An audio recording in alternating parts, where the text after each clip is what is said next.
วัสดีค่ะยินดีต้อนรับเข้าสู่รายการฟันกูรูนะคะกลับมาพบกับเอมนะคะมาทินาวชรวราธรนะคะทุกวันจันทร์ในทุกเดือนกับรายการฟันกูรูรายการที่เอมจะพาเสียงจริงตัวจริงผู้เชี่ยวชาญหรือว่า CIO ของ KAsset มาพูดถึงเรื่อง investment ในเชิงลึกค่ะโดยที่วันนี้นะคะรู้สึกตื่นเต้นมากเลยค่ะแล้วก็เป็นแขกรับเชิญที่จริงๆเรารอคอยมานานเลยนะคะที่เราจะได้คุยกับเขาเพราะว่าเขาเนี่ยมีกลยุทธ์แล้วก็ความเชี่ยวชาญมุมมองนะคะในเรื่องของการลงทุนระดับโลกนะคะแล้วก็เป็นผู้เชี่ยวชาญเป็นทั้ง managing director ของ J.P.Morgan นะคะแต่ว่าที่สำคัญคือเขาเป็น chief market strategist ของ Asia Pacific ค่ะวันนี้เราขอยินดีต้อนรับคุณชัยหุยจาก J.P.Morgan สู่รายการฟันกูรูค่ะ Hi hello สวัสดีค่ะสวัสดีครับสวัสดีค่ะSo this is the first time for you to join this show. Like, why don't you say greeting to Thai audience because it's maybe the first time for them to hear your thought as well. My name is Tai Hui. I'm the Chief Market Strategist for Asia Pacific at J.P.Morgan Asset Management. I'm delighted to be here today. I'll share with you some of our views and thoughts on the global economy, but also the global markets.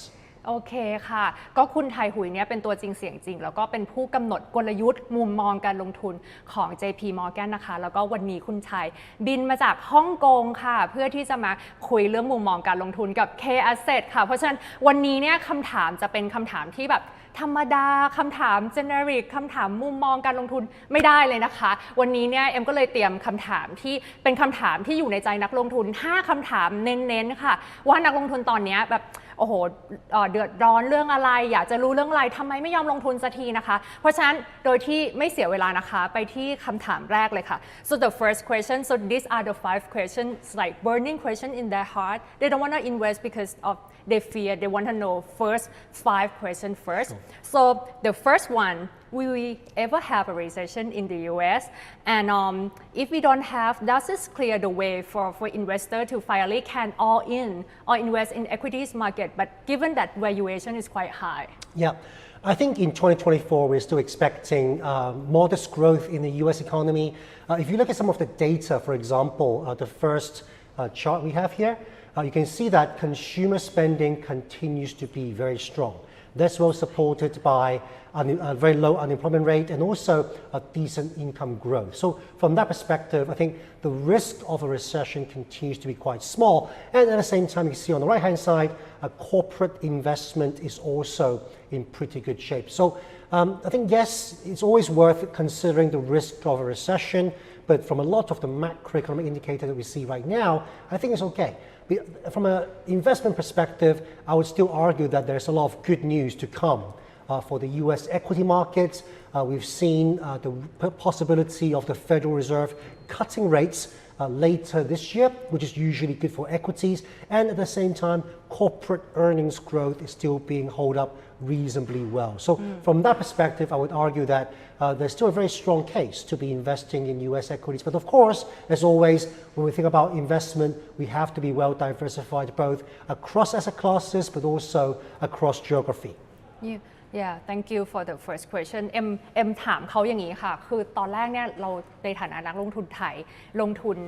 ต่างประเทศเนี่ยเราก็ค่อนข้างกังวลใช่ไหมคะว่าโหจะมี recession หรือเปล่าจะมีเศรษฐกิจถดถอยหรือเปล่าเอ็มก็เลยถามไปเลยว่าสรุปไม่มีเราหรือเปล่าเศรษฐกิจถดถอยใช่ไหมคะเขาบอกว่าตอนนี้ global growth หรือการเติบโตของเศรษฐกิจโลกอ่ะยังไปได้อยู่เพราะฉะนั้นโอกาสที่จะเกิดเศรษฐกิจถดถอยค่อนข้างที่จะต่ำลงไปนะคะแล้วที่สำคัญเขาบอกว่าเขาเนี่ยคิดว่าตลาดเนี่ยสามารถปรับตัวขึ้นไปได้อีกนะคะเพราะว่าจะมี good news หรือว่าข่าวดีจากเรื่องเฟดที่มีแนวโน้มที่จะ cut rate หรือว่าลดดอกเบี้ยนะคะแล้วก็จะพอเฟดคัทดอกเบี้ยเนี่ยก็จะดีต่อหุ้นนะคะแต่ว่าที่สำคัญที่คุณไทยหุยเมนชั่นบ่อยๆก็คือ corporate earnings ค่ะเขามองว่า corporate earnings ของฝั่งอเมริกาเนี่ยยังคงปรับตัวสูงขึ้นเพราะฉะนั้นก็ยังไม่น่ากังวลสำหรับนักลงทุนตอนนี้ค่ะโอเคสำหรับคำถามที่2ค่ะ second question burning questions as well. So it's always in our heart that we are in the time of unprecedented crisis with multiple conflicts and we see like broader geopolitical risks all over the world. Like, so how can investor hedge? How should we position our portfolio? Yeah, I think if you look at page 4, what we have here is a chart that shows you the market return for different conflicts. If you look at the next page, the market return for different conflicts. So what you have here is that a couple of things. One is that not all geopolitical conflicts leads to poor market performance. We have to think about how does a particular conflict lead to either higher energy prices or weaker growth or other aspects that will impact on the markets. And then we can strategize accordingly. I think another very important aspect of thinking about geopolitical conflicts is that a well-diversified portfolio can provide some help. So for example, if you think back to the Russia-Ukraine conflict in the last couple of years,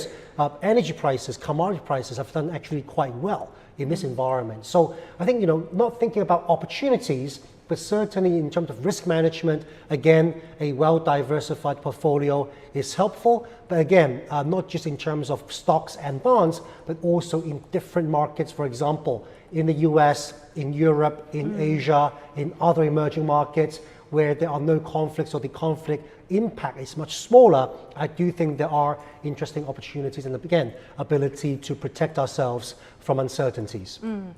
The follow-up question would be like people they afraid of war, like suppose for example Taiwan war, right? And we also afraid of geopolitical risk. We are afraid of like whether like there will be another risk apart from Russia and Ukraine. And then they don't want to invest. They want to hold cash. What would be your recommendation for investors? Yeah. Of course, it's always going to be very difficult to predict when a war will take place. However, the issue with holding cash, whether it's in Thai baht or in other currencies, is that it's very likely to underperform inflation. So when you are parking your assets in only cash, generating very low return and slower than inflation, you are losing purchasing power every day. So I think that really advocates investors to stay invested, and there are assets that can still be relatively resilient in a geopolitical conflict or war environment. For example, if you think about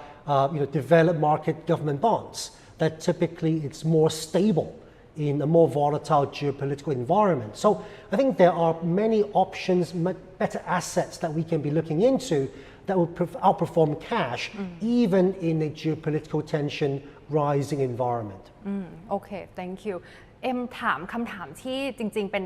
คำถามที่อยู่ในใจนักลงทุนค่ะเพราะว่าในช่วง 2-3 ปีนี้ตั้งแต่โควิดเป็นต้นมาค่ะเราก็จะมีคำถามว่าโหไปลงทุนที่ไหนก็จะแบบมีสงครามรัสเซียยูเครนแล้วก็มีเรื่องไต้หวันอีกซึ่งเรากลัวใช่ไหมคะทีนี้ในฐานะนักลงทุนอะพอร์ตโฟลิโอเราควรที่จะทำยังไงเราควรที่จะถือแต่เงินสดหรือเปล่าหรือว่าจริงๆเรา hedge ยังไงเราป้องกันความเสี่ยงในสิ่งนี้ยังไงได้บ้างนะคะซึ่งจริงๆเนี่ยเมื่อกี้มีชาร์ตของ J.P.Morgan ถ้าเป็นชาร์ตเมื่อกี้นะคะเดี๋ยวเอาขึ้นมาเดี๋ยวอธิบายให้ฟังซึ่งเป็นชาร์ตที่ดีมากแต่ขออภัยว่ามันตัวเล็กไปหน่อยนะคะคือชาร์ตนี้พยายามจะบอกว่า geopolitical risk ที่เกิดขึ้นมาเนี่ยเกิดขึ้นแล้วเนี่ยไม่จำเป็นว่าหุ้นจะลงเสมอไปนะคะแล้วเวลาที่เกิดขึ้นมาเนี่ยไม่จำเป็นว่า asset class จะไม่มีอันไหนที่ perform ได้ดีเลยอย่างเช่นตอนที่เกิดรัสเซียยูเครนเนี่ยก็ทำให้ commodity หรือว่าราคาน้ำมันปรับตัวขึ้นได้สูงนะคะเพราะฉะนั้นเขาบอกว่า investor เนี่ยจะ hedge ยังไงก็ต้องกระจายความเสี่ยงต้องกระจายความเสี่ยงไปหลากหลายสินทรัพย์นะคะ across asset class across ประเทศนะคะกระจายความเสี่ยงไปหลายที่นะคะไม่ได้ invest หรือ all in หรือว่าลงทุน 100% ไปในประเทศใดประเทศเดียวนะคะเพราะฉะนั้นเราต้องจัด portfolio ให้มี multi asset แล้วก็กระจายความเสี่ยงค่ะแล้วก็จริงๆคุณไทยฮุยเขาก็พูดได้ดีเขาบอกว่าเอ็มก็ถามว่าโหอย่างเงี้ยกลัวมากเลยแบบมีสงครามอะไรอย่างเงี้ยเอ็มถือเงินสดไปเลยไหม cash 100% ในพอร์ตนะคะซึ่งคุณไทยฮุยก็บอกว่าจริงๆแล้วเนี่ยการที่ถือเงินสด 100% เนี่ย1ก็คือมันไม่สามารถชนะเงินเฟ้อได้นะคะการที่เราถือเงินสดแล้วก็ฝากเงินไว้เนี่ยได้ในธนาคารอาจจะได้เท่าไหร่เปอร์เซ็นต์ครึ่งนะคะแต่ว่าเงินเฟ้อทุกวันนี้ก็ทำให้ราคาอาหารราคากาแฟทุกอย่างสูงขึ้นใช่ไหมคะเราก็สูญเสีย purchasing power ไปในตัวเราก็เงินจำนวน100 บาทซื้อของได้น้อยลงค่ะเพราะฉะนั้นการถือเงินสดทั้งหมด 100% ไม่ใช่ทางออกนะคะทางออกก็คือต้องกระจายความเสี่ยงแล้วก็ทำ diversify portfolio ค่ะอันนี้คือคำถามที่2ที่เอ็มถามนะคะ third question hot issue as well are we in the tech bubble Well, we've definitely seen a lot of very strong momentum in the technology sector. You see that on page 5. There are many ways to think about bubbles or overvaluation. Of course, the most traditional metric will be price to earnings, as you see on the page right now. Relative to the last few years, yes, price to earnings have risen, so it's relatively high. But if you look back to 1999 or around 2000, the level of valuation doesn't look that extreme. So I think that's the first point. The second point is, when we think about bubbles, it's often when the market becomes irrational. What does that mean? In the late 90s, no matter what the company does, you put a name .com at the end of it, everyone will be investing in it, everyone will be willing to give money to be part of that company. And they may not be making any money, or they may be loss-making, or they don't even have a proper business, that people are happy to invest. That, to me, is a sign of investors being irrational. Right now, if you look at artificial intelligence, I think it's still a developing technology, but to me, it's very promising. And at the same time, investors are still making rational assessments of companies and their potential. There are companies that are not doing so well in terms of earnings. For example, electric vehicles or consumer electronics, when the earnings are not performing, they are sold down. So I think from that perspective, the investment environment today, to me, is still quite rational. And also, we have not seen a significant increase in leverage by investors who used to borrow just to be investing in a particular stock or particular markets. That has not happened yet. The level of cash by investors continues to be quite high. So many of the traditional symptoms of an asset bubble is not quite here yet. So I still feel quite comfortable recommending technology or US equities to investors around the Asia region. Okay. เอ็มถามคุณไทยหุยค่ะว่าตอนนี้ถือว่าเป็นเทคบับเบิ้ลไหมเพราะว่าไปที่ไหนคนก็จะพูดถึงแต่แบบ AI ไปที่ไหนคนก็จะบอกว่าหุ้น7นางฟ้าใช่ไหมคะหนีไม่พ้นหุ้นเทคโนโลยีเลยนะคะทีนี้คุณไทยหุยก็มีกราฟอันนึงเมื่อกี้เอาขึ้นมาโชว์ให้ดูนะคะว่าจริงๆแล้วเนี่ยถ้าเทียบ PE ตอนนี้ใช่กราฟอันนี้เลยนะคะเมื่อเทียบกับตอนปี 2000 เนี่ยก็จะเห็นว่า valuation ณตอนนี้เนี่ยเทียบไม่ได้เลยกับ valuation ที่สูงในตอนปี 2000 นะคะแล้วคุณไทยหุยเนี่ยพูดถึงอันนึงที่เป็นเอ็มคิดว่าเป็น keyword ก็คือว่าตอนนี้เขามองว่านักลงทุนเนี่ยลงทุนแบบสมเหตุสมผลก็คือเขาใช้คำว่า rational เขาบอกว่าเมื่อเทียบกับตอนปี 2000 เนี่ยนักลงทุนไม่ลงทุนแบบไม่สมเหตุสมผลคือว่าเมื่อไหร่ที่มีคำว่า .com เมื่อไหร่ที่มีชื่อบริษัทลงทุนด้วย .com เนี่ยคนก็จะเข้าไปซื้อโดยที่ไม่ได้ดูเลยว่ามูลค่าแพงไปแล้วหรือยังแต่ตอนนี้เนี่ยนักลงทุนแบบสมเหตุสมผลแคชก็เยอะนะคะแล้วก็บริษัทไหนที่ earning ไม่ได้โตเนี่ยก็จะเห็นว่า performance ก็ไม่ได้ดี fund flow ก็ไม่ได้ไหลเข้าเพราะฉะนั้นคุณไทยหุยก็บอกว่าเขายัง recommend ให้ลงทุนในพวกเทคโนโลยีหรือว่าทั้ง US แล้วก็เอเชียนะคะเพราะฉะนั้นตอนนี้ก็ตอบคำถามว่าเราไม่ได้คิดว่าเราอยู่ใน tech bubble เรายังไม่ได้อยู่ในฟองสบู่ค่ะโอเค so the second last fourth question from me about Chinese equities because Thai investors they have a lot of Chinese equities in their portfolio so the burning question would be can the Chinese market ever come back and for them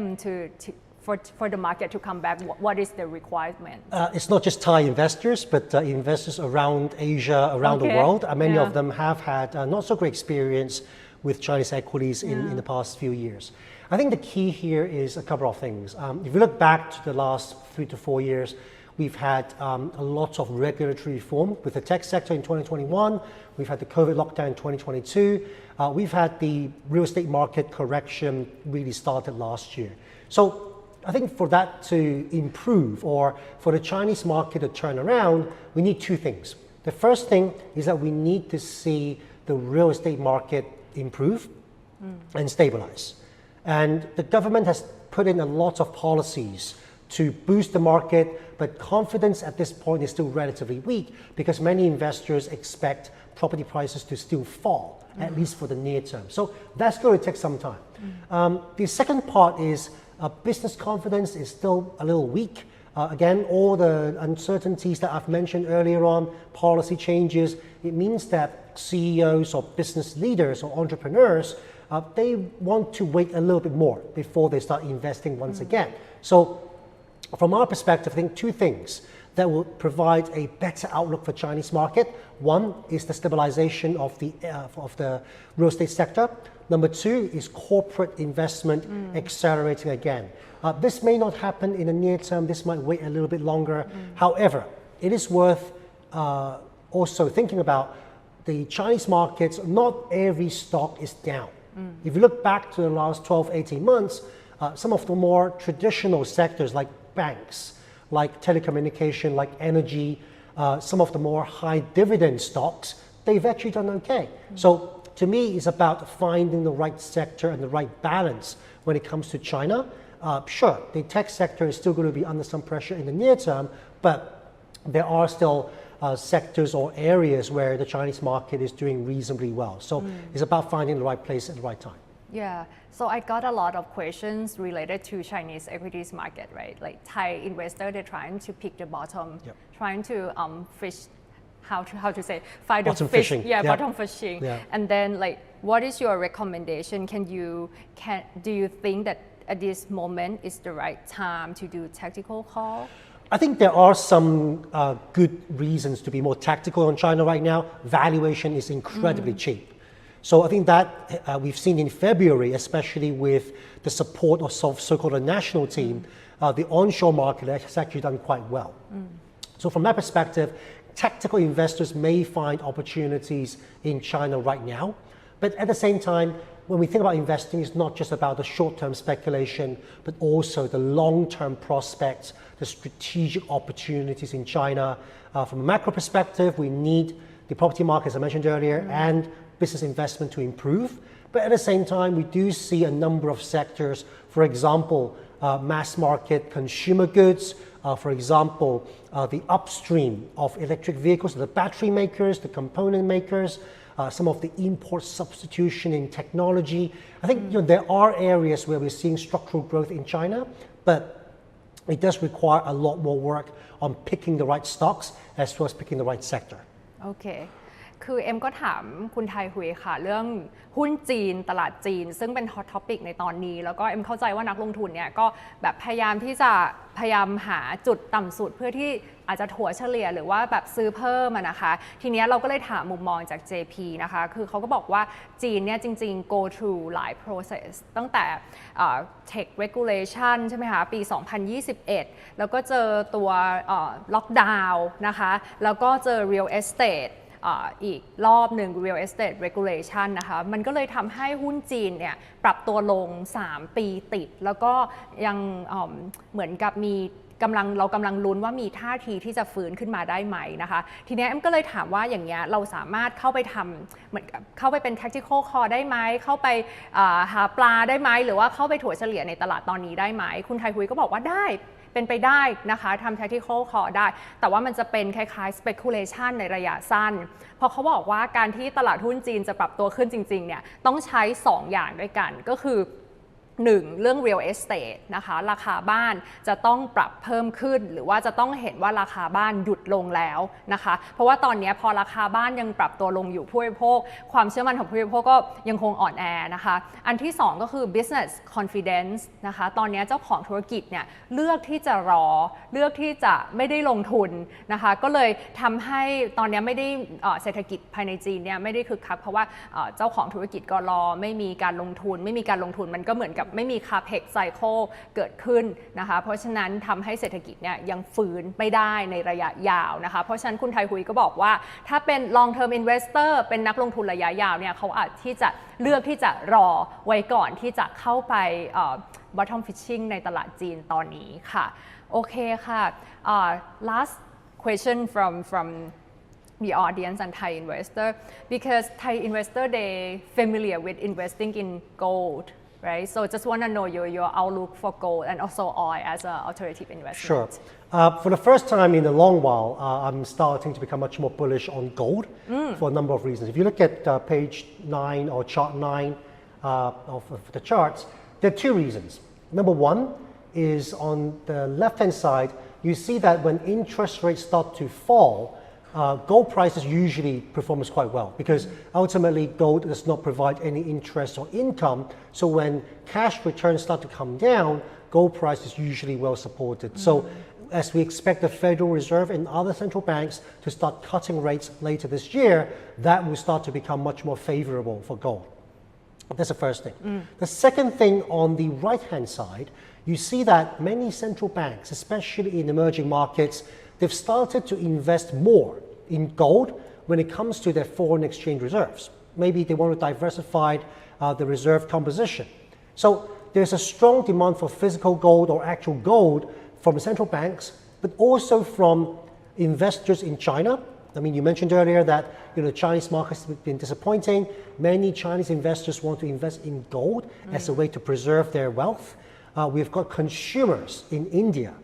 who are a major consumer of gold as jewelry. So with high income in India, you would expect naturally that demand for gold as jewelry will also increase. So there are a number of areas where both the interest rate environment and also the demand for gold is likely to remain strong, and that's why I do think that for gold price to still potentially test record highs going forward. Now for oil on the next page, what you see here is that the demand for oil is stable, but at the same time we do have some oversupply or at least capacity to increase if they need to. So if you look back to the last 6 months, OPEC, a group of oil producers, they've been cutting their reserves for some time. They've been cutting the supply for some time. And what that means is that as demand remains relatively steady, remains relatively flat, even if there were geopolitical events that leads to an abrupt disruption in supply, there will be spare capacity to meet demand. So from that perspective, I'll be relatively neutral on oil unless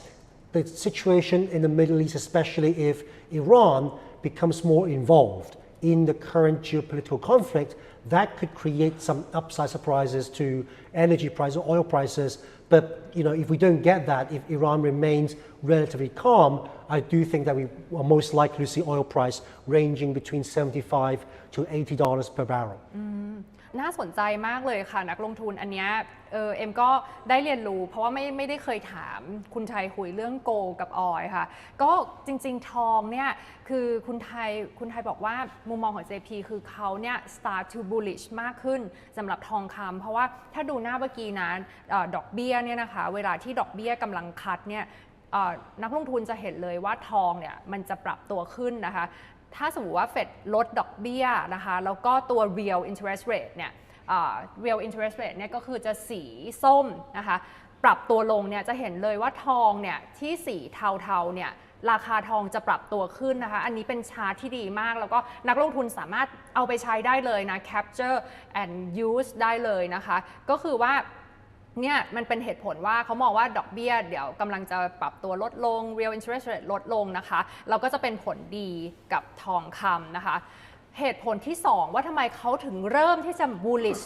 บนทองเนี่ยก็คือว่าตอนนี้ central bank เนี่ยก็เริ่มที่จะมาลงทุนในทองคำมากขึ้นด้วยนะคะอย่างเช่นจีนเนี่ยตอนนี้ที่ตลาดหุ้นเขาไม่ดีใช่ไหมคะคนจีนเองเนี่ยก็ซื้อทองคำมากขึ้นนี่คือไม่นับว่า central bank จีนก็เราเป็นที่ทราบกันว่าซื้อทองเยอะอยู่แล้วนะคะแล้วนอกจากคนจีนก็ยังมีอินเดียอีกที่ซื้อทองคำเพราะใช้เป็นพวกจิวเวลรี่เป็นของประดับเนี่ยนะคะเพราะฉะนั้นทั้งจีนทั้งอินเดียก็ซื้อทองคำนะคะแล้วก็คุณไทยมองว่า demand for gold เนี่ยก็คือความต้องการที่จะใช้ทองซื้อทองหรือว่าลงทุนในทองเนี่ยยังคงสูงเพราะฉะนั้นมีโอกาสที่ทองเนี่ยจะ test record high อีกรอบหนึ่งนะคะอันนี้คือมุมมองของทองคำนะคะก็คือ bullish ค่ะส่วนน้ำมันนะคะน้ำมันในอีกหน้าหนึ่งนะคือน้ำมันเนี่ยค่อนข้างที่จะ neutral นะคะเพราะว่า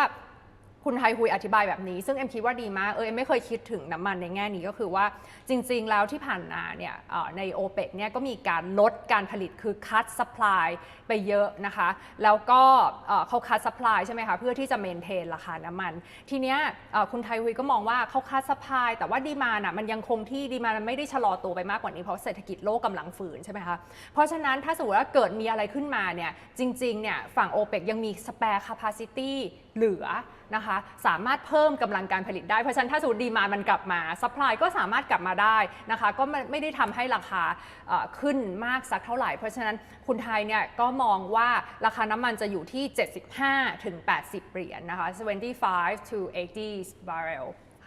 ดอลลาร์ per barrel นะคะ75ถึง80เหรียญก็อยู่ในเรนจ์นี้ไม่ได้มีอัพไซด์เยอะมากเท่าไหร่เพราะว่ายังมี spare capacity เหลืออยู่ค่ะโอเคอันนี้ก็คือ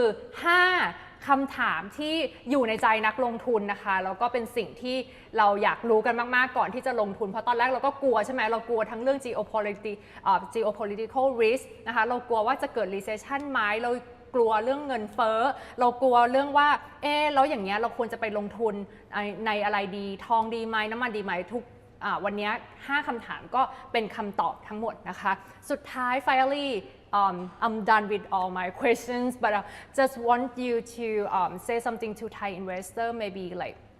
food for thought, principle for diversification, anything that you want to say to Thai investor? No, absolutely. I think the key here is that we need to stay invested.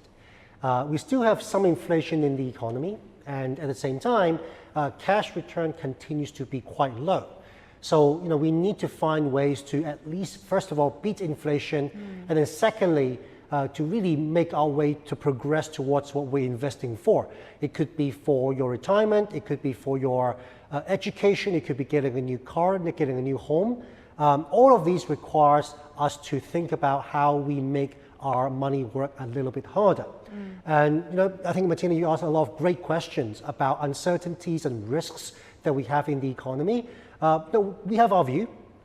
and we hope we're right, but in case we are wrong, that's where diversification becomes really important. It's not so much that we want to make the maximum amount of return, but we want to make strong return, but at the same time manage our risks appropriately. So from that perspective, I think a well-diversified portfolio continues to be the best way for all investors in Thailand, for investors around Asia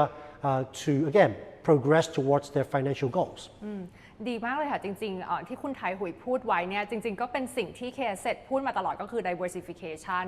ก็คือต้องกระจายความเสี่ยงใช่ไหมคะเพราะว่าวันนี้คือเราก็มาพูดวิวของเราก็ we hope we are right คือเราก็คิดว่ามุมมองเราคาดหวังว่ามันน่าจะถูกแต่เอ็มชอบที่คุณไทยหุยพูดมากก็คือว่าแล้วถ้าไม่ถูกล่ะเราต้องทำยังไงก็คือ diversification นะคะอย่า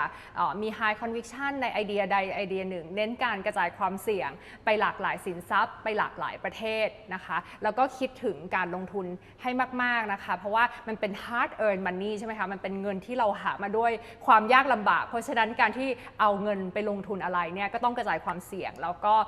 ดูแลมันให้ดีนะคะก็เอ็มหวังว่าหลังจากนี้นะคะI hope that from now on Thai investor get to see your face more often and we hope that you will join us on this show more often as well to share your thought and outlook to Thai investor is really useful. I'll be delighted to look forward to the next round. Thank you. Yeah, I'm looking forward to นะคะเราก็หวังว่าคุณไทยหุยจะสามารถมาร่วมรายการเราด้วยกันบ่อยๆนะคะเพราะว่าเอ็มคิดว่าน่าจะเป็นประโยชน์กับนักลงทุนไทยทุกคนเลยค่ะก็วันนี้ต้องขอบคุณคุณไทยหุย Thank you so much for your participation and your thought นะคะแล้วก็ถ้าชอบรายการแบบนี้นะคะเอ็มเห็นจำนวนยอดวิวเนี่ยขึ้นมาเรื่อยๆนะคะแต่ว่าคน subscribe เนี่ยน้อยมากเลยนะคะก็อาจจะช่วยเอ็ม subscribe เป็นกำลังใจให้ทั้งเอ็มแล้วก็ทีมงานที่อยู่ด้านหลังทุกคนนะคะก็ขอ subscribe like แล้วก็แชร์ด้วยนะคะเป็นกำลังใจให้ KAsset ค่ะเพราะฉะนั้นวันนี้เอ็มกับคุณไทยหุยขอลาไปก่อนนะคะหวังว่าวันนี้จะเป็นประโยชน์กับทุกท่านค่ะสวัสดีค่ะ Thank you.